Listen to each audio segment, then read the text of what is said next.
Good afternoon, my Real News Midday TV family. Welcome back to the channel for another news update. And in the news this afternoon, Powell opposes OUR's proposal to increase consumers' contributions to the Electricity Disaster Fund. Opposition spokesperson on energy and climate change, Philip Powell, has voiced a strong opposition to the Office of Utilities Regulations proposal to increase consumers' contributions to the Electricity Disaster Fund in light of the Jamaica Public Service Company's request for $26 million from the fund to cover hurricane repairs.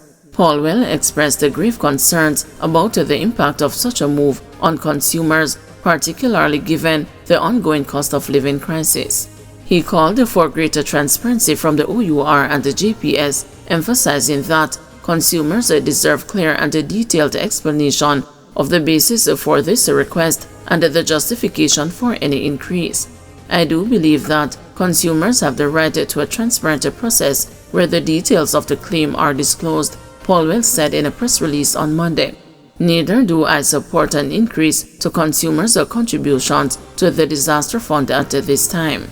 The Jamaican people cannot continue to bear the brunt of every financial shortfall in the energy sector. The EDF, established in 2004, was designed to provide a buffer for restoration activities following natural disasters while minimizing financial strain on consumers.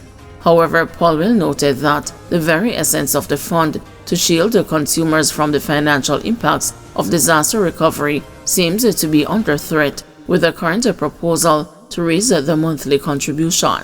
Powell also questioned the timing of this proposal, pointing out that in July, assurances were given to the public that there would be no additional charges to customers to support JPS's post-hurricane restoration efforts. This reversal undermines the public trust. If the EDF was intended to ensure that consumers are not saddled with additional costs in times of disaster, then the OUR and the JPS must act in alignment with this purpose. Transparency and accountability are non-negotiable in this matter, Powell said. Powell added that Jamaica already has one of the highest energy costs in the region, a factor that places immense pressure on both households and businesses. Adding any further burden will only exacerbate the challenges faced by Jamaicans and stifle economic growth, he warned. He is therefore urging the OUR to prioritize consumer protection and explore alternative measures to strengthen the EDF without imposing further financial burdens on the public. He further called on the OUR to engage in open dialogue with all stakeholders, ensuring that any decisions made are in the best interest of the Jamaican people. Fisherman shot and killed in Old Harbour Bay. The St. Catherine South police are probing the fatal shooting of a fisherman in Old Harbour Bay in the parish on Sunday.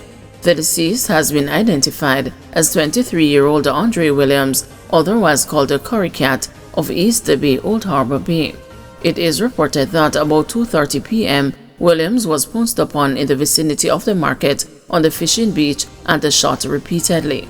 He was taken to the Spanish Town Hospital, where he was pronounced dead.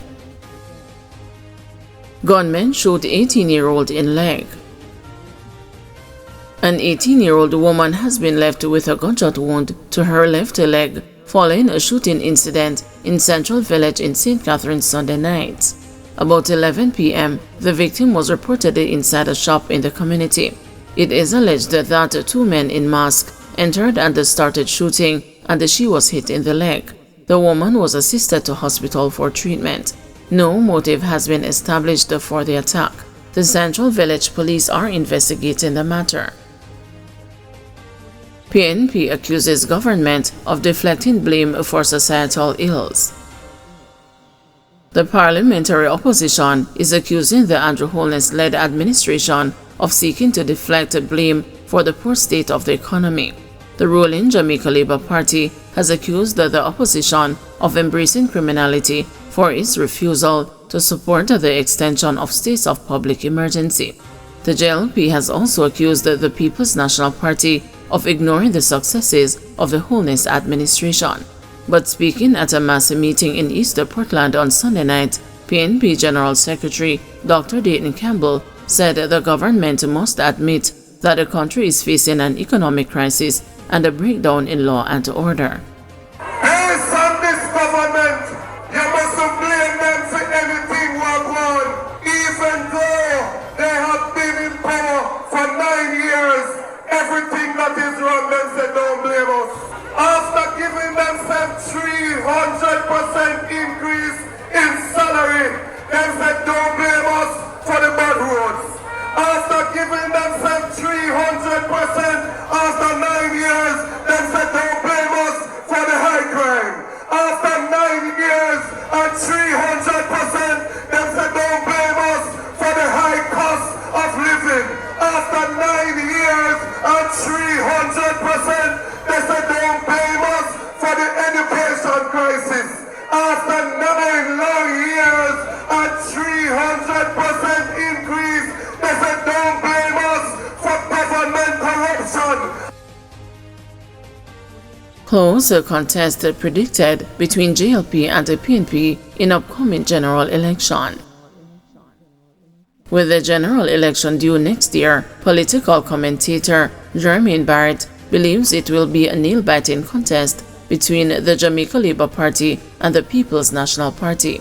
Mr. Barrett says as a result, there could be more inflammatory remarks on the political platform.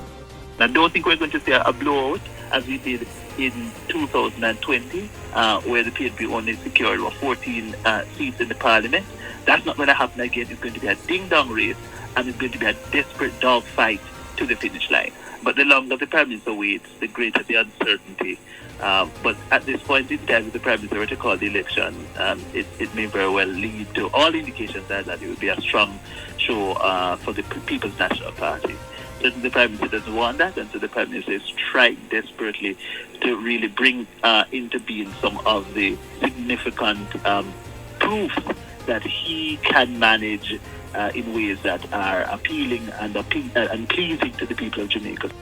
According to the latest Don Anderson poll, 36% of 1,012 respondents said that they favored the PNP's Mark Golding, compared with 32.5% who favored Prime Minister Andrew Holness.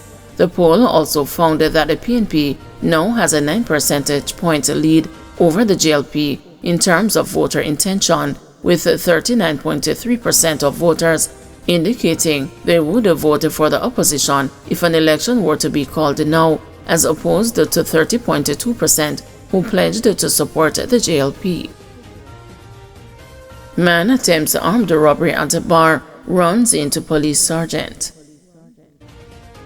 Detectives assigned to the St. James Police Division are probing the circumstances which led to the seizure of an imitation firearm at a bar on Fosdick Road, Montego Bay in the parish on Saturday, November 9.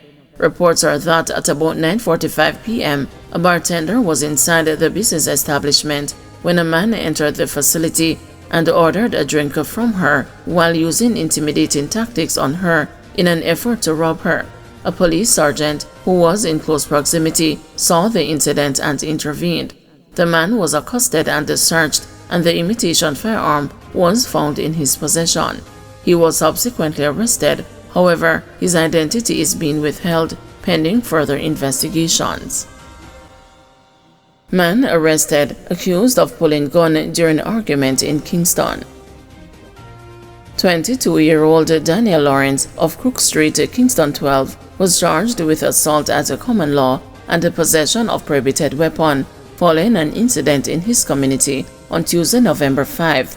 Reports from the Denham Town Police are that at about 8:39 p.m., the complainants were at home when an argument developed between them and Lawrence. It is alleged that Lawrence and another man pulled a firearm, pointed it at the complainants, and threatened them. A report was made to the police, and Lawrence was arrested and subsequently charged on Sunday, November 10. His court date is being finalized. Guys, thank you for watching. See you this evening at 6 p.m. for another news update.